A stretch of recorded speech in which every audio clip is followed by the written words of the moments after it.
¿Es cierto que las vacas están matando el planeta? Los últimos 4 años han sido los más calurosos de la historia. Las emisiones globales aumentan en lugar de reducirse. Seguro que alguna vez has escuchado que la mayor parte del efecto invernadero es debido a las flatulencias de las vacas. ¿Esta afirmación es real o es un mito?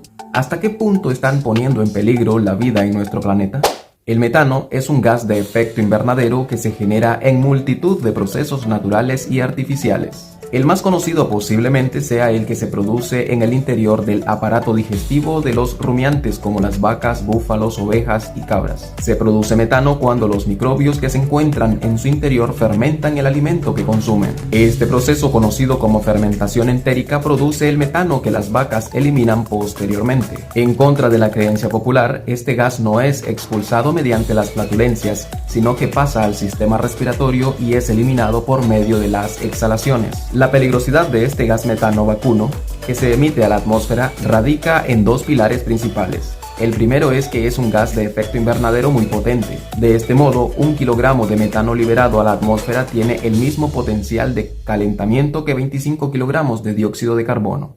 Aunque su vida media y su abundancia es inferior a la del CO2, el metano es un gas que preocupa a la comunidad científica porque existen enormes depósitos almacenados en el fondo de los océanos y en el permafrost, que es la capa del suelo permanentemente congelada en las regiones muy frías del planeta. El aumento de las temperaturas del mar y la fusión de parte del permafrost podría liberar a la atmósfera enormes cantidades de metano que dispararían el efecto invernadero. La segunda tiene que ver con el número de vacas. Los rumiantes surgieron hace millones de años y nunca fueron un problema para el medio ambiente, pero hoy en día hemos aumentado la población bovina hasta los 1.500 millones de ejemplares para satisfacer nuestra demanda de leche, carne, queso, entre otros productos. Una vaca expulsa unos 200 gramos de metano al día y eso equivale a 5 kilogramos en unidades de CO2. Esto supone que, según datos de la FAO es un organismo especializado de la ONU que dirige las actividades internacionales encaminadas a erradicar el hambre en el mundo, que cada año todas las vacas del planeta liberan a la atmósfera 100 millones de toneladas de metano que tienen el mismo efecto que 2.500 millones de toneladas de CO2. A la liberación de metano que realiza el rodeo vacuno a nivel mundial se le pueden sumar otros 2.500 millones expresados también en unidades de CO2 que están asociados a la construcción y mantenimiento de las granjas, al transporte de los animales y al empleo de abonos para forrajes, entre otras actividades.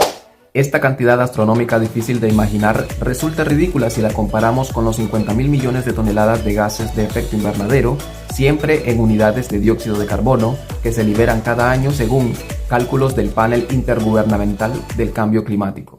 En otras palabras, la contribución de la ganadería bovina al calentamiento global es del orden del 10% y solo la mitad es achacable a los estómagos de las vacas. Las pobres solo tienen la culpa del 5%. Está claro que en la medida en que se disminuya la producción de leche y su consumo, se reducirá la emisión de metano. Pero imponer un veganismo estricto es una opción que incluso podría empeorar el problema, porque el sector agrícola contribuye con un 25% al total de las emisiones. El camino más radical apunta a un consumo responsable con el uso eficiente del agua, el uso del suelo y la fertilización racional, ya que en muchos países se utilizan enormes cantidades generando óxido de nitrógeno, otro potente gas de efecto invernadero, así como también en el consumo de combustible, en el transporte, en el envasado de plástico de las carnes, entre otros procesos realizados en esta industria.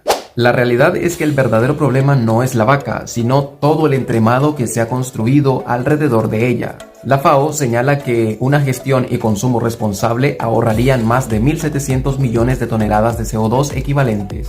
El año pasado se llevó a cabo la cumbre sobre el cambio climático de las Naciones Unidas, con la advertencia de que la generación de hoy es la última que puede prevenir el catastrófico calentamiento global, así como la primera en sufrir sus impactos. Casi 200 naciones se reunieron en Polonia durante 2 semanas con el objetivo de elaborar un acuerdo vital para hacer realidad la visión de la reducción de carbono establecida en París en 2015. Los movimientos para acelerar rápidamente la acción serían otro objetivo clave, con las promesas actuales que dejan al mundo en camino a un desastroso calentamiento global. El escenario es grave. en los últimos 4 años han sido los más calurosos registrados en toda la historia, y las emisiones globales aumentan nuevamente cuando deben reducirse a la mitad para 2030. La acción climática debe aumentarse 5 veces más para limitar el calentamiento global a 1,5 grados, según los científicos. Somos claramente la última generación que puede cambiar el curso del cambio climático, pero también somos la primera generación con sus consecuencias.